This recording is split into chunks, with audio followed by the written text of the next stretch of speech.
All right, welcome in, everybody, on this Sunday night to the Rebel Report. My name is Michael Borky, as promised. I was late this evening. I gave you a heads up, so that does not count as me late. And as promised, I'm still bringing you an episode nonetheless. So appreciate you being here late on this Sunday night. Although I do think I want to workshop this idea with you guys. This is probably going to be more like the time moving forward. Especially when we get closer to the fall. To be honest with you, my son's just getting older, and 8 o'clock is especially getting home at 6:15, 6:30 after the radio show, and him starting essentially real school in the fall. It's just not as much time that I'm going to get to have with him during the day, and so I do think that we might be pushing these back an hour when the season begins. So I'll workshop that with you guys, and we'll talk about that later. But 8 o'clock's just getting a little too early now, and there's just not enough time for us to spend together, as a family. So I'm thinking that's probably what it's going to end up being in the fall. But anyway, I'm glad that you guys are here, and big day, right? We've got a lot to talk about. Number one, I don't know how you guys spent your day. It was actually a pretty great sports day if you have the same interests that I do. I was watching the Rocket Classic, which was, if you guys aren't familiar, it's a PGA Tour event. And it was kind of definitely after the last 2 weeks, you had the U.S. Open and then an elevated event, which all the big names play in. Kind of a dip below in terms of star power on the tour today. But I was locked in because Jackson Suber, the rookie on tour, the Ole Miss alum, had a really great week. And he finished T6, 20 under par. Actually, really missed a couple of chances today from the middle of the fairway, about 150 yards out, and just kind of misclubbed himself there. Could have taken or should have taken dead aim at a couple of pins and just did not have the right distance control. Both of them were out of the rough, in fairness, but just kind of couldn't gauge that well. Missed a couple of short putts in there as well. And so really could have had an elite week, but still a great week for Suber. And that's his second top 10, I believe, of his PGA Tour career. So I was watching that today. And then we watched the soccer game, the USA soccer game, and that went to penalty kicks. And it was awesome. And he had no idea really what penalty kicks were, but actually it's kind of easy to understand. Hey, if we score here, we win and stuff like that. And so that worked out. But man, penalty kicks are just absolutely electric. So Team USA moves on to the semis of the Gold Cup. And so that was awesome. So a sneaky, pretty great sports day here in the Borky household.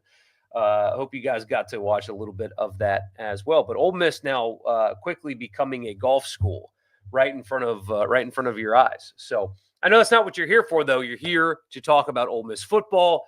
More specifically, comments that Pete Golding had when asked about his defense in general, but specifically about his front six and what he thinks about them.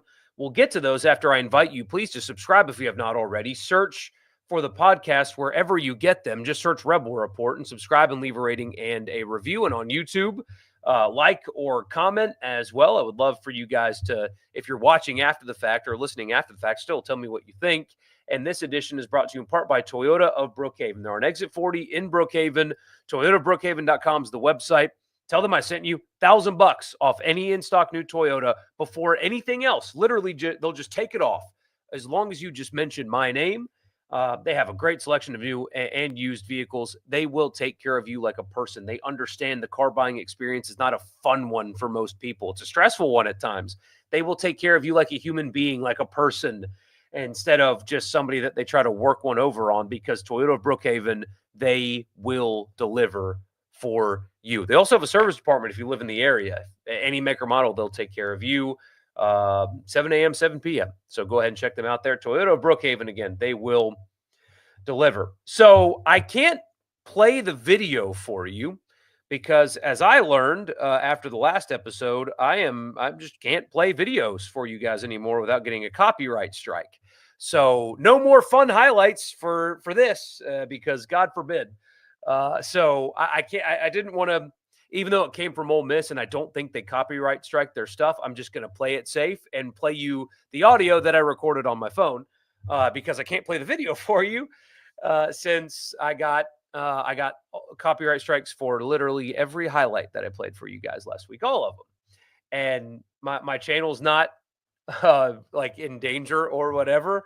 But yeah, so again, no more highlights for you guys. So here's how it's going to have to be. But this, if you guys have not watched it, you need to. It's the fireside chat, which is something that Chris Beard has done in the past, and he brought it to Ole Miss. It's he and Pete Golding with a unlit fire pit in front of them, sitting in the courthouse lawn on the square, and it's outstanding. You come away impressed with both of them. It's very easy to see how, like, why Chris Beard is successful.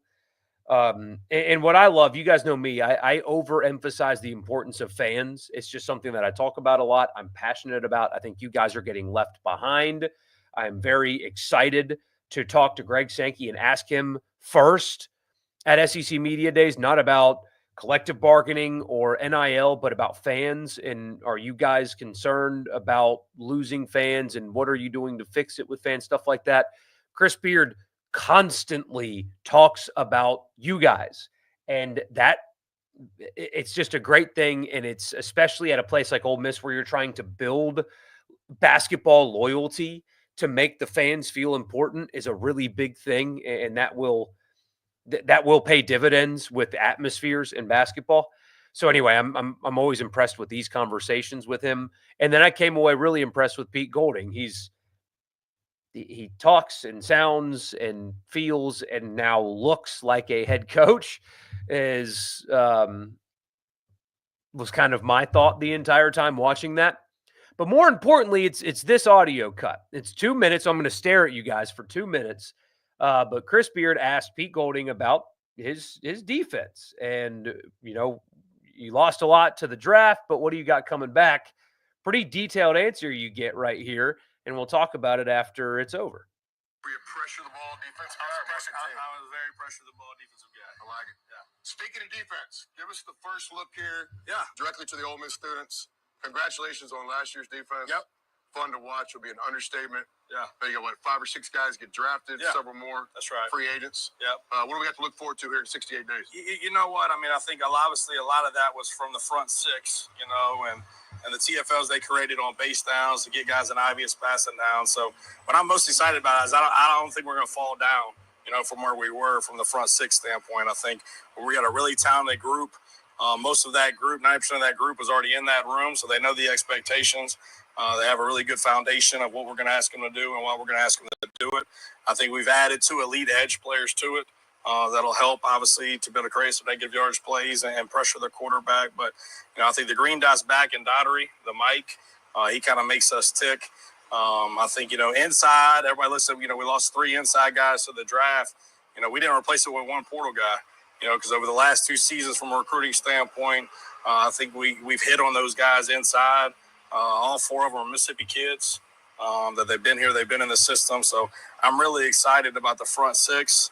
In the back end, we have 9 guys in the back end that didn't go through spring ball. And so we're with them this summer, obviously, now that the rules have changed. So I think a big piece of the success will be this summer, getting the continuity together and making sure those guys understand what we're going to ask them to do from a coaching aspect. We got to do a good job understanding what they can do, right, and build a package around that instead of just trying to plug them into something that we did last year with different people. So right now it's still an experiment, but I love the talent. I think it's a really good combination of year 1 and year 2. I think year 1, we had a lot of grit. We played with a lot of toughness. Weren't always the most talented team. And then last year, I think it was a pretty good combination. But I like this. This team's got a lot of grit and a lot of toughness. And they got a high football IQ. I think they want to compete.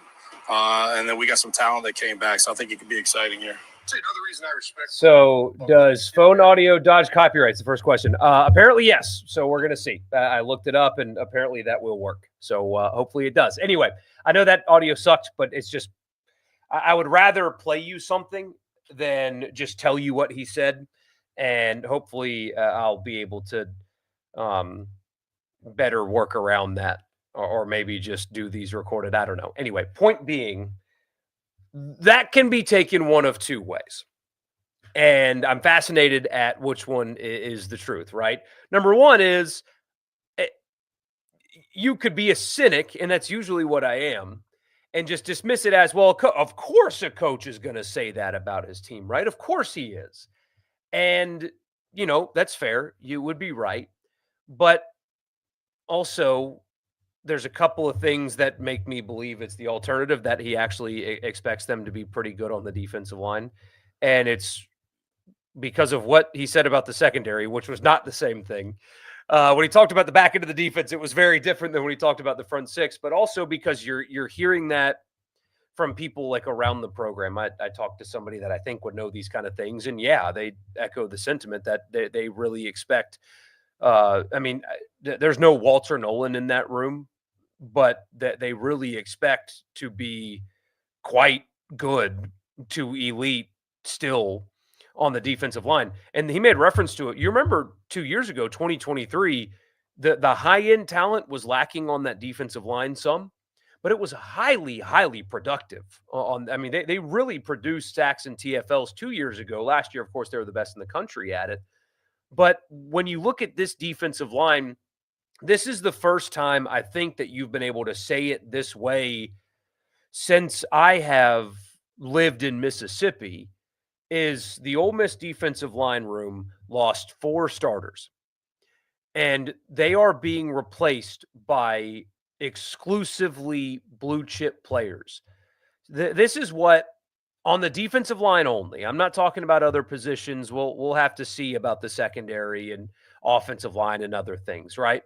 But when it comes to the defensive line in particular, Ole Miss looks like Georgia. Ole Miss looks like Ohio State.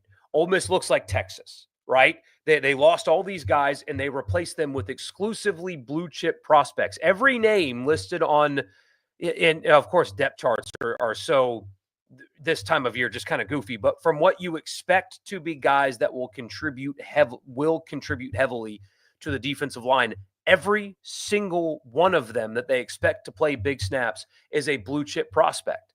And so even though they're guys that didn't play a metric ton of snaps a year ago, it's 4 or 5 star here, 4 or 5 star there, 4-star out of the portal, 4 or 5 star there, 4 or 5 star there, 4-star out of the portal. That is what they have become on the defensive line. And so, of course, they have to, they have to prove it, right? They have to show it on the field. They have to become the guys that the recruiting analysts said that they were, and that they don't always bat 1,000.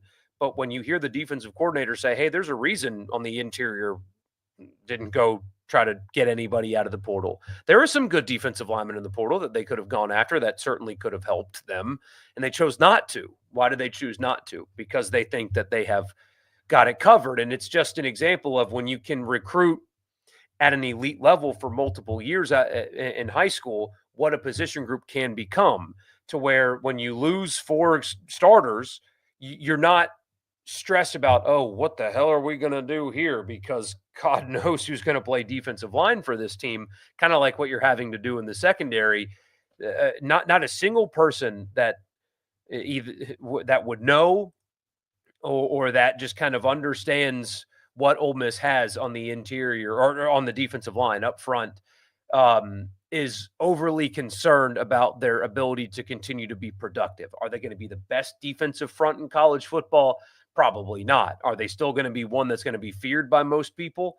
On paper, it looks like they can be. And listening to their defensive coordinator, it tells you that he thinks that they're going to be. Really liked what you heard about his thoughts on Daugherty. When we did our most important players thing a few weeks ago, he was on my list because, you lose an All-American, but as Pete said, he's the green dot guy. So they have their returning leader on defense, but the secondary still, of course, going to be a concern. I mean, he didn't even sugarcoat it there. I mean, you heard our interview with Austin Simmons that we did and played for you guys on here, that there's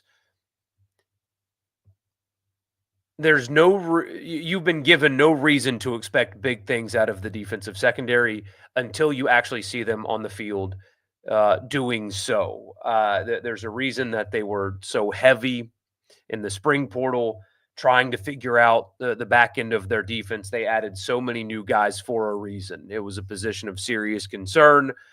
They couldn't even sugarcoat it. There's no way of knowing how good they're going to be.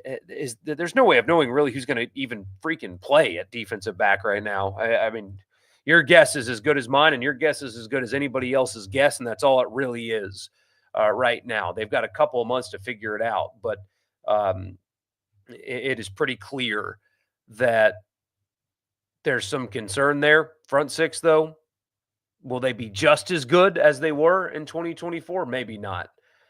But, man, hearing what you hear about them up front is very encouraging considering what the losses were a year ago. I think that is the position group that I'm the quote-unquote third most confident in. Wide receiver is my number one. I think they're going to be elite at wide receiver or close to it. Tight end, I think that they have a really high-level tight end room with multiple all-SEC guys in the room. And then defensive line, I think, is my third. And a lot more known about tight end and even a lot more known about wide receiver, even though they, two of them that are going to start didn't play at Ole Miss. But those are the three position groups that I'm most confident in being productive for Ole Miss this year. So we'll get to your comments after I tell you the podcast is brought to you in part by Advantage Business Systems. absms.com is the website. If you are a Mississippi business and you need office technology, anything from copiers and printers and mail machines to cloud storage, data security, IT projects, phone systems, whatever it is, if it's tech, if it's in the office and your Mississippi business needs it, check them out online at absms.com. Tell them I sent you. Get a complimentary office technology assessment. So you tell them what you need and what your budget is, and they will find a solution for you on me. Advantage Business Systems, absms.com. It's also brought to you by Priority One Bank. They make you their priority every single day with their online banking platform. It's a one-stop shop. All you need is an internet connection, and you can do whatever it is that you need to do with your money because Priority One Bank, they make you their priority. Again, bank with me at Priority One Bank. So good stuff as always. Thanks, Steve. You said that right as we started. So this could have been the worst podcast ever, and you were still gassing me up. So for that, man, I thank you. No, I appreciate you, man. Actually prefer 9 over 8. Tend to be more wrapped up in things around 8. That's what I'll end up doing, to be honest with you, because I mean, just because we're going to big boy school now is what we're doing. And that starts actually in about a month. I think it's 5 weeks away. And as a result, he's there a lot longer during the day and I'm just going to see less of him and it's going to break my heart. I'm going to be a nervous wreck. But as a result, I think it just makes more sense instead of when I get home just to rush like we have to rush here. To get him to bed and get everything situated so, we can go about our night and do stuff like this. And he can sleep. That's what I mean by we go about our night. He sleeps and then I do this with you guys. It just doesn't make sense. So we'll start that changeover next month is what I'm thinking. So appreciate the live. Hey, Craig, congratulations on your twins, man. So excited for you. I can't wait to meet them. Most of the audience is probably college age in their 20s or 30s, so you can stream at midnight. We're good. Hey, man, late night post games are the best ones. So earlier on Twitter, you saw a video from the Georgia game of all 4 Ole Miss defensive linemen winning immediately up front. Xavier Harris was the one who whipped Tate Rutledge. Yeah, man, Xavier Harris is, I think, going into this season, one of the most underrated players in the SEC. Nobody at media days here in a few weeks is going to be talking about him. Nobody. And that will be a mistake. And I almost think that they should bring him just so he can walk around and people will be like, well, who the hell is that guy? Wait, that guy's a defensive lineman? Yeah. For what it's worth, I think it'll be Simmons, Caden Lee, and Centarian Perkins. But that would be who I would bring. But anyway, Xavier Harris is not going to be talked about much. And a few weeks into the season, people are going to be wondering why not. So it's clear they've done a good job at both recruiting and developing the defensive front. So far under Golding, saw immediate improvement in 23, and last year was the best defensive line in school history. Absolutely. Copyright is Yes, yes, it is. And man, does it happen right away, too. So, D-line under Golding and his staff should be fine. Interested to see how they use Perkins at the jack position. Yeah, and I mean, it worked out for Will Anderson, right? Alabama fans who really just know defense more than Nick Saban and Pete Golding do for sure. I wouldn't be surprised if I mean it's going to be a very similar type usage. I don't think maybe I'm wrong. I've been wrong before. I will be again, but I don't foresee it'll be just line up and go get the quarterback every snap. If he wants to play at the next level, that can't be what he does because he can't do that at the next level. He's going to have to do some other things. And so, if they are in fact doing that with him, because they, according to Golding himself, that they ported a couple of elite talents on the edges anyway, with Cam Franklin also returning.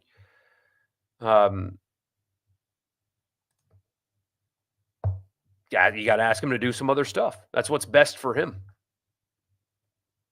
Golding just looks so comfortable in Oxford and at Ole Miss. Yeah, for sure.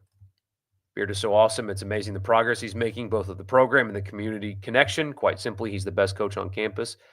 And, it takes effort, right? Like you have to try, you have to be intentional. But do you know how easy it is for people to make it about the fans and then how massive the return on that investment is? Obviously, the winning is the most important thing. But engaging your people makes the salary increase that he got so agreeable, right? It's like when you engage the fans, it's so much easier to ask them for more. You know what I mean? Hey, come to more games. Tickets cost more, whatever it is. Need more for NIL. If you make those people feel important, they're far more willing to open their checkbook. And it's something that bothered me in the past. He doesn't really do it anymore, but the past about Lane Kiffin is you're asking all these people to give you millions of dollars for your football team, and then you're going to complain about them. Yeah, he doesn't do that anymore. At least I haven't seen it in quite some time, but that bothered me so much about Kiffin. There were times this year that you could tell that Chris Beard was disappointed post-game with the crowds that they got at their games. But instead of complaining about them, he was very intentional about thanking the ones that showed. You know what I mean? That difference in approach will pay dividends for him and his time at Ole Miss and Ole Miss basketball in general. Here's an exercise. Go through the Ole Miss schedule, and based on what we know so far, what teams does this defensive line have a clear advantage over? All right, let's do it. SEC helmet schedule, which, by the way, if you guys don't have that bookmarked, like I don't, you need to, but I just get right to it.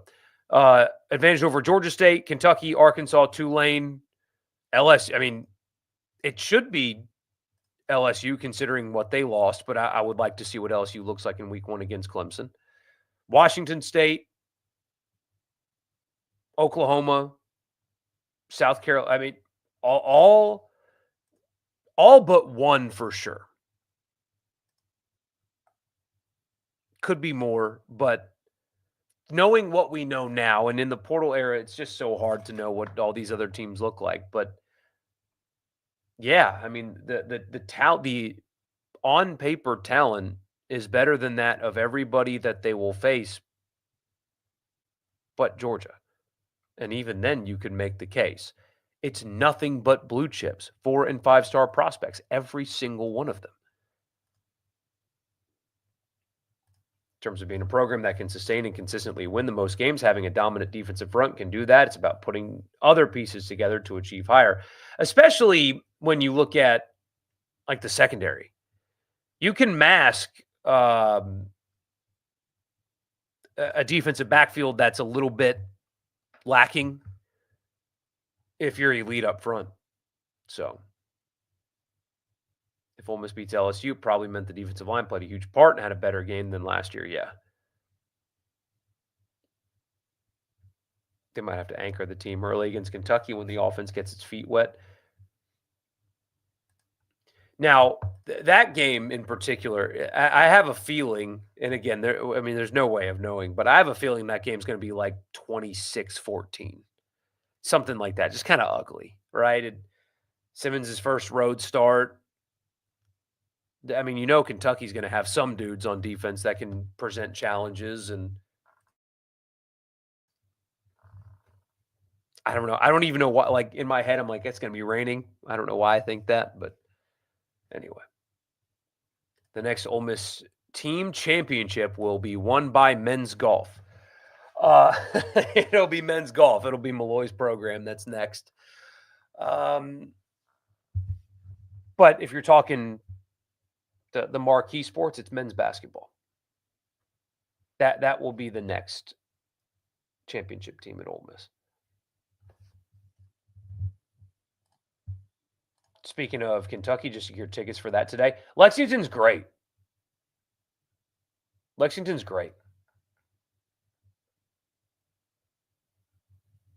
Yes, Pat, I need to respond to your message there, absolutely, because, we're not too terribly far from another year of suffering through Pelicans basketball. It'll be great. Take the Kentucky game, for example. It's not a preview or prediction, but they're trotting out Zach Calzada, who Ole Miss dominated in 21 with a shaky O-line and no Dane Key or Berrien Brown. Oklahoma game could be the most interesting in how the secondary and defensive front combat John Mateer and their retooled offense. I think Oklahoma is the most fascinating team in the SEC this year. I really do. Especially with Venables taking over play calling duties. And I know that's like everybody's favorite offseason storyline is now they're going to be good because the coach took play calling duties back. But that's what Venables knows. And that's what he's good at. And he's really good at it.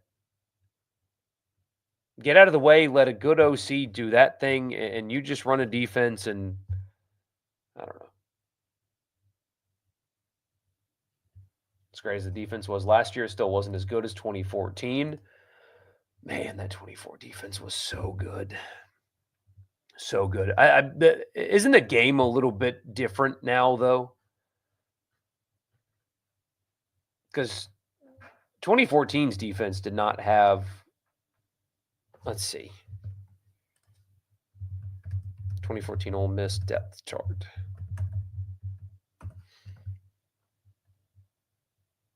Gosh, that Boise State game was, there's nobody there because it was a Thursday night in Atlanta, and one of the teams was Boise State. Vidal Brown, Channing Ward spent time in the NFL. Robert Kimdichie on the interior. Woody Hamilton, Byron Bennett, and Isaac Gross on the interior. Man, that is just bringing up memories. C.J. Johnson and Marquise Haynes on the edge. My gosh, what a good defensive line that was. That's a really good one. Bunch of NFL guys in that group. So Darius Bryant, Bird Bryant at linebacker. He was, if that's before your time, Sir Darius Bryant, what was he, 5'0"? He's one of those players that will never get the the love in the same way other guys will, and I understand why. But he was just a beast and just a really good football player and a lot of fun to watch. I'm having a hard time. 5'8", 5'8", 216, and he spent a little bit of time. He spent 1 year in Hamilton for the Tiger Cats, played indoor football. That Hamilton team, he was on the practice squad for the Grey Cup champion. Look at him. But second team all SEC guy. He was just a joy to watch. DT Shackelford, Christian Russell on the inside defense. God, I can't talk tonight. Inside linebackers with DeMarcus Gates, who was another one of those guys that was on bad teams that doesn't get any credit for being as good as he was. Tony Connor, Mike Hilton, and A.J. Moore at nickel. Both of those guys. Awesome. Mike Hilton, I think, is pound for pound. Here's a take for you. Mike Hilton is pound for pound, the best football player ever at Ole Miss. Pound for pound. Okay? So you got I've learned our radio audience doesn't actually listen sometimes, because if I were to say something like that, it wouldn't get taken the right way. At his size, to do what he did and to still be in the NFL the way that he is remarkable. Mike Hilton was awesome. I don't think he ever made a mistake, ever. Senquez and Ken Webster, who's a really good player before injury, at corner. Cody Pruitt, Trey Elston at safety. Gosh. CJ Moore, the other Moore twin, was a third stringer on that defense. Yeah. God, that defense was so good. That offense was fun too. I mean, Evan Ingram was there. Cody Core, Boyjo was a backup there. Vince Sanders was really good, and then unfortunately, he got hurt. Itavius Mathers, Jordan Wilkins also. Man, I'm just naming names, but gosh, those teams. It's a shame that the Freeze era ended the way it did, because those teams are really fun to think back and look on. I mean, listen to these names: Treadwell, Laramie Tunsil. Justin Bell is a guy I really liked personally. I don't know if you guys know much about him, but he was a really, really, really nice dude. Evan Ingram, who's been awesome in the NFL. I mean, this trio of wide receivers, Cody Core, Vince Sanders, and Treadwell, paired with Evan Ingram, that's just awesome. Jalen Walton was fun. Wilkins was a really good running back. All the guys on defense I named. That was a fun, really fun football team. And I mean, the Treadwell injury kind of did what it did in 2014, and then discipline issues showed up around the Peach Bowl in 2014. Maybe that was the example of, okay, this is going to fall apart soon. After that game. And then sure enough, though, they come back in 15 and play really well and were a good team, and then the bottom fell out. And weird offseason, weird news cycles with the NCAA, blew a couple of big leads early in 16, and that was it. 13, 14, and 15, though, those were fun years when you ignored the cloud of the NCAA above it. Kentucky game has 27-16 written all over it. Yeah. Kiffin going for blood against Kentucky and Florida. He needs to.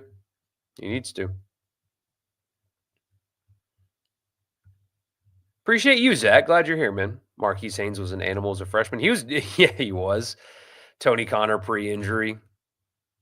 That's another guy that he'd still be playing in the NFL without that. Dom to the sip. Yeah, that was a nice pickup. They've done a nice job in this portal class, for sure. I'm more curious, like in the field, I'm more curious about the guys that they have coming back, though, to be honest with you. I don't know what you do, though. I mean, I guess you have to put Federico in the field, I think. Ideally, I know I'm hyper-focused on one bad weekend, but it would be great if Furness could DH, but I don't know if you can do that. You know, the draft's got to be good to him, but you can move Utermark back to a more natural position defensively as well. They have a lot coming back, but they've done a really nice job pitching as well. Mike Hilton exemplifies football IQ.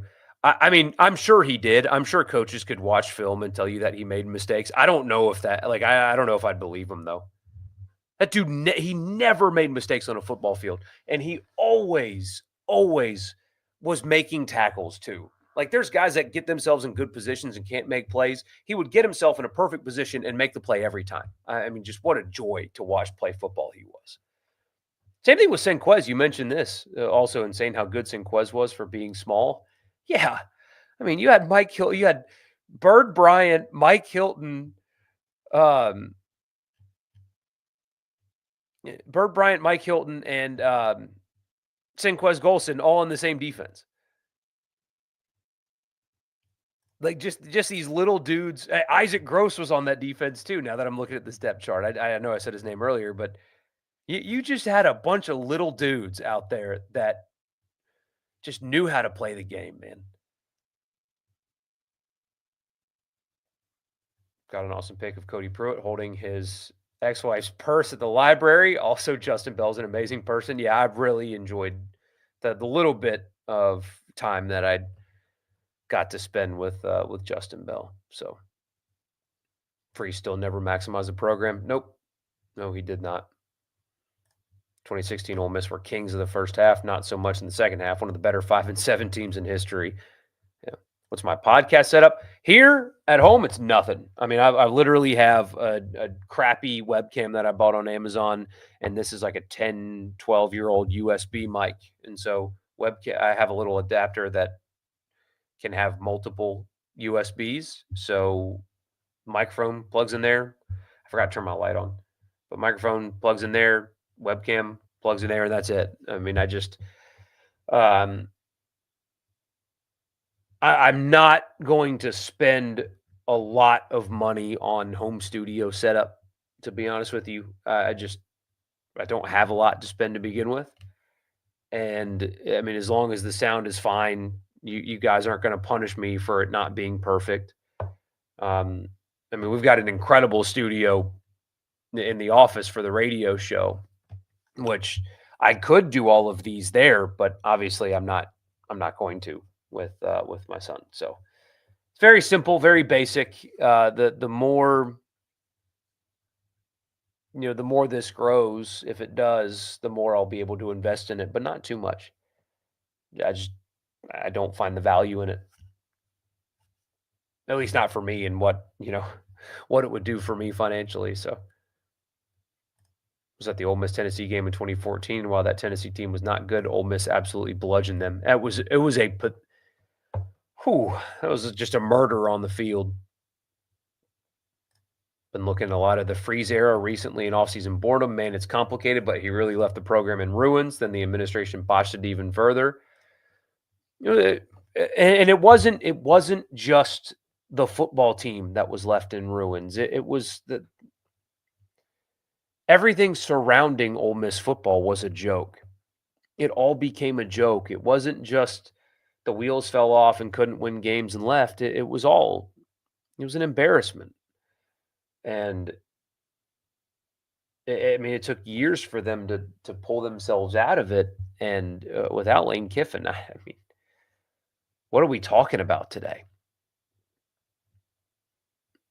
I mean, instead of Matt Luke, Ross Bjork had, I mean, as you guys know this, Dave Doran was hired. I mean, that had everything figured out. The plane flight was ready. And then the chancellor that was trying to save his job and curry favor with the locals made a boneheaded decision and ended up working out, I guess, for the better, but not in the way that he thought it would. And that was a very embarrassing is the right word. That was a very embarrassing time for Ole Miss football.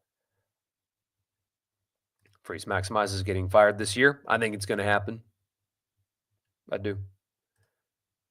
Everything's just weird with him. It's so unnecessary. All of it is so unnecessary. Like not letting Jackson Arnold go to the Manning Passing Academy because he can't miss the time with his teammates. Austin Simmons is there. Arch Manning is there.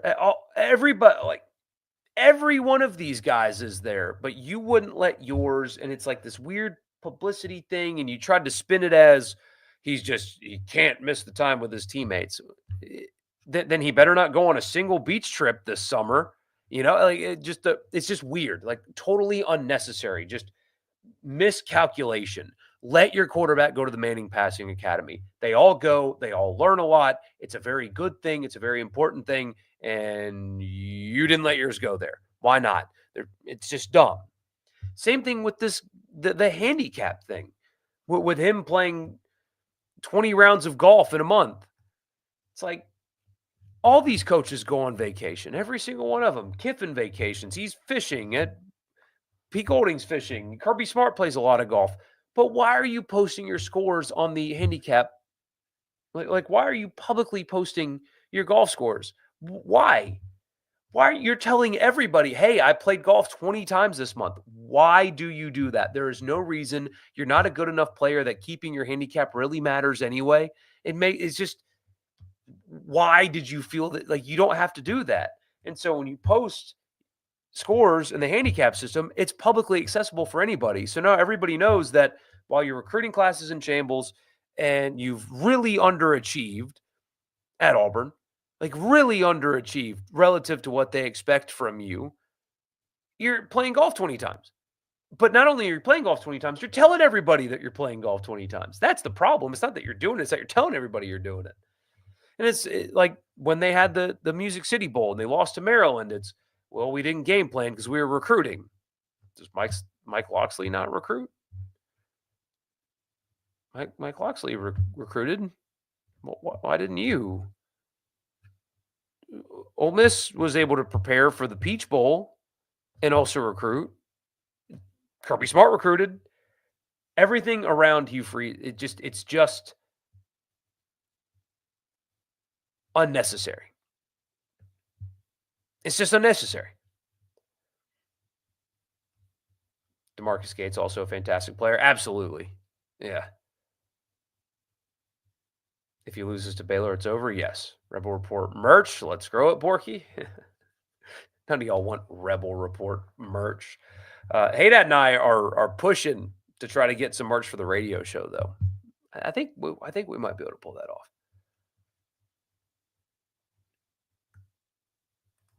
Freeze doesn't come close to his 2012 coaching job. That was legitimately amazing, but only worse since. Absolutely. Thanks for answering. Been working on planning a podcast around Ole Miss similar to yours. Feel like there aren't enough. Respect to you for fitting it in and giving us content. Takes a lot. It does. Don't focus on investing a lot of money first. That would be my advice to you, is you don't need to buy all kinds of extravagant crap. Get a microphone that plugs into USB port on your computer and just start talking. And I would tell you, don't publish it anywhere right away. Just start talking. And 5-10 minutes at a time, and just feel it out. And, write a couple things out that you want to talk about, and record yourself and then listen back. And then record yourself and listen back. Find your own voice. Don't try to copy anybody. Just be you. I did that early on. I tried to copy Matt and Richard on head-to-head. Still, sometimes I find myself with habits of theirs, and I don't like that. Not that they're not good. I mean, Richard's a pro. He's a pro's pro. Now, he's moved on to politics, but he's excellent. So, picking up his habits is not a bad thing, but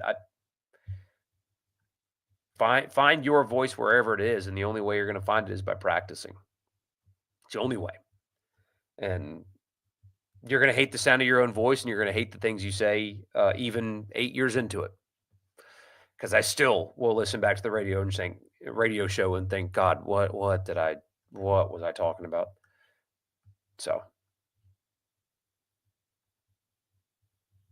definitely still searches his own name on Twitter when Bo Wallace came on with Neil and Chase after Auburn lost to Cal. That was legendary. Gosh, that was nuts.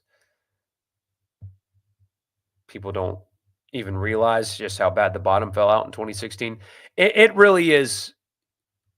A lot of people have said it, but it bears repeating. It's a shame he didn't have to coach in 2017. Because all of the people, and there's a lot of them, we got it when Liberty came back to Ole Miss. We got it a lot. Or when Lane was expected to take the Auburn job. Ole Miss fans that listen to the radio show would text in, I want Hugh Freeze back. I mean, there are those people out there. There are the people that still think that would be okay. Nobody would think that if he had to coach 2017. They would have been pathetic. They would have been pathetic. And everybody would have seen just how bad it got. Instead, Matt Luke did a great job with that team, by the way. Really did. Instead, he kind of held things together emotionally, and they ended up playing hard. They would have been pathetic. And that has shaped or clouded people from how bad it really got internally. Online shop, you don't pay for anything. That's what we're working on. So, suggestions: 2000s Ole Miss football rewatch podcast series to lead into the season. I do need to. I think that the amount of stuff that I'm going to get at media days is really going to tide us over until camp begins. So, Ole Miss could have just hired Kiffin in 2017. Here's the thing about that, though. Ole Miss was not in position at the time to keep a guy like Lane Kiffin around for 6 years plus, like they're going to this time.